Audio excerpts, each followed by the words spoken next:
And I'm working alongside the lady who doesn't work in the financial sector, Mariah Ramaran. Yeah, but a lady who doesn't play with her money, and it's a lot of money, George, that's missing. They've basically cleaned out the man's account.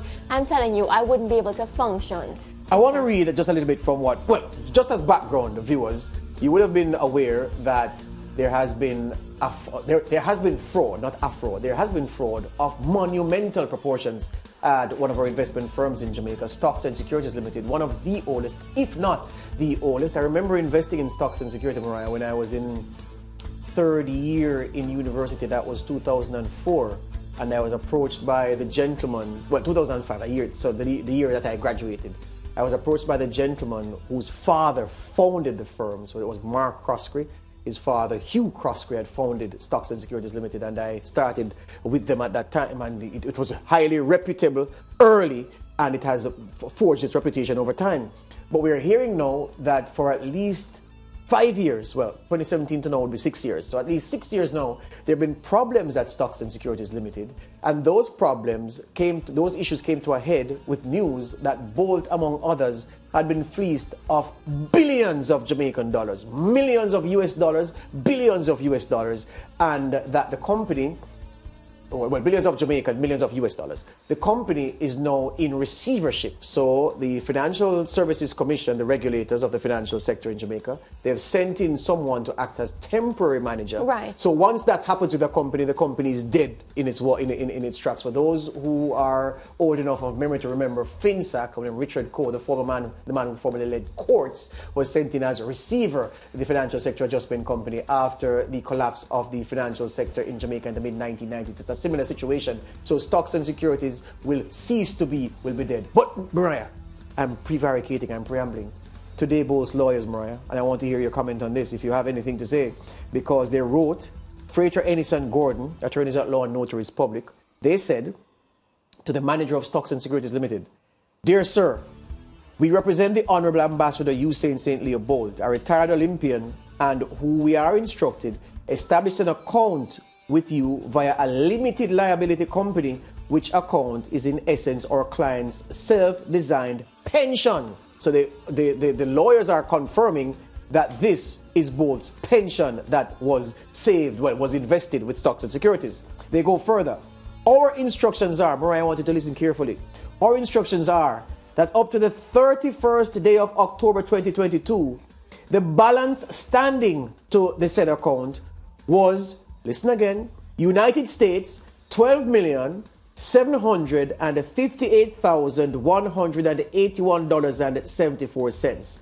12.758 million US dollars was in Bolt's account, his lawyers say, as at October 31, 2022. They say, we are now frighteningly instructed that mysteriously our client's said account, which at October 31, 2022 had 12.758 million US, now has $12,047.65 US. What? Yes, Mariah. George, that is ridiculous. It's a massive clean out of his money, and of course he has a right to give them a time for him to get back his money.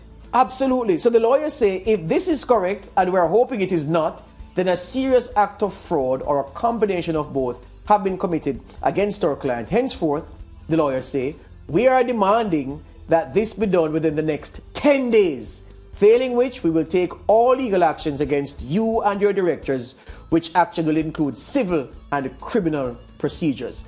Beyond what the lawyers have said, who have they sent the letter to? They've sent the letter to the Prime Minister, Andrew Holness, the Finance Minister, Dr. Nigel Clark, the Financial Secretary, Darlene Morrison, the Governor of the Bank of Jamaica, Richard Biles, and the Executive Director of the Financial Services Commission, Everton McFarlane.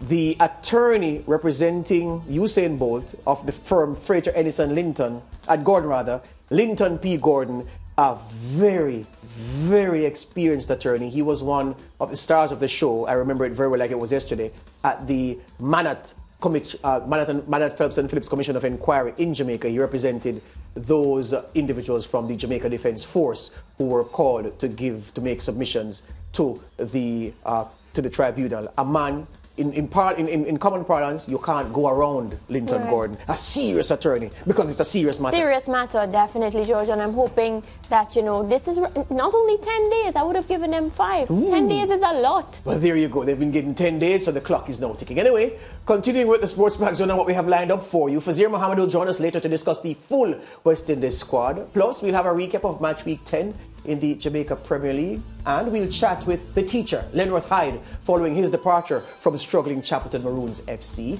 And then, Manning Cup and the Champions Cup MVP, Dujuan Richards, is one of 3 schoolboys called up by Reggae Boys head coach Eimer Hallgrimson for a 2-day training camp. And we ask, is this a step in the right direction? We have NBA, we have Interactive, we have 2 zone updates, and I need to calm down because I'm very excited. These stories excite me. Yeah. All right, Mariah returns after the break with Zone Update 1.